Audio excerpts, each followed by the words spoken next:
How to make soda. Hey guys, Josh Perilo here, and today we are going to be making homemade soda because I'm a soda expert.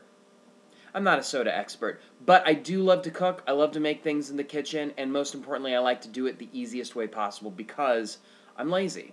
Today I'm going to walk you through a recipe for cream soda. We're going to do that because it's pretty much the easiest soda to make. It's the simplest recipe. But first we're going to start with a roll call of what you'll need to brew your own home soda.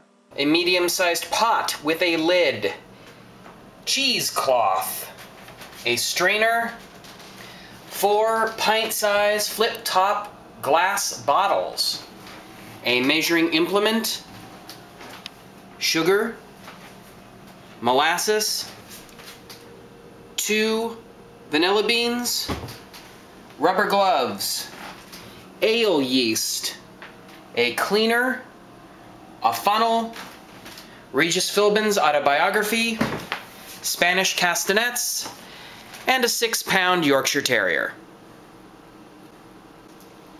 Now that you have all of your stuff together, it's time to talk about the first most important thing about brewing home soda. Everything has to be clean, impeccably clean, and especially the bottles and the funnel that you're using. Now once everything's clean, it's time for the fun part. You get to throw everything into a pot, boil it up, and brew your own soda.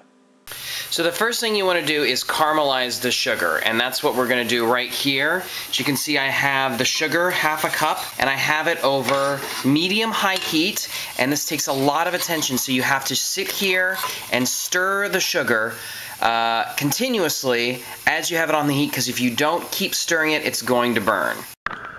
Alright, it is liquefied, it has turned a beautiful dark brown, and just when you think that this mixture is right on the verge of burning, that is when you add the water.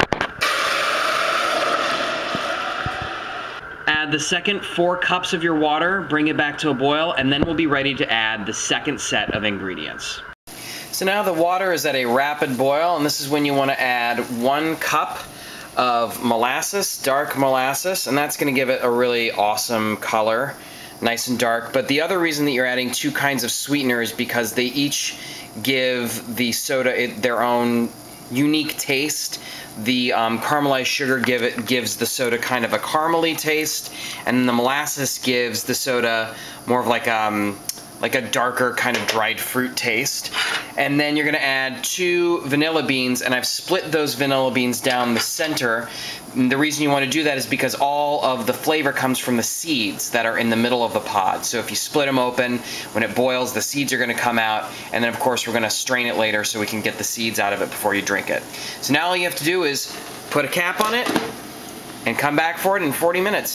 So the mixture is boiled for 40 minutes. Now we've taken it off the heat and we're going to strain it over the cheesecloth through the sieve. This liquid right here has to cool to below 90 degrees before you put the yeast in. Otherwise the yeast will die. So now what we're going to do is wait. So we have now waited for about a half an hour, maybe a little bit longer, about 40 minutes, and the temperature is now to well below 90 degrees. So now is the perfect time to add your yeast, and it's going to look like an incredibly small amount of yeast. But all you need is 1/16 of a teaspoon. You're going to add that in here. You're going to mix it up really good so it gets completely dissolved. And then once it's completely dissolved and you've mixed it up, then it's time to bottle.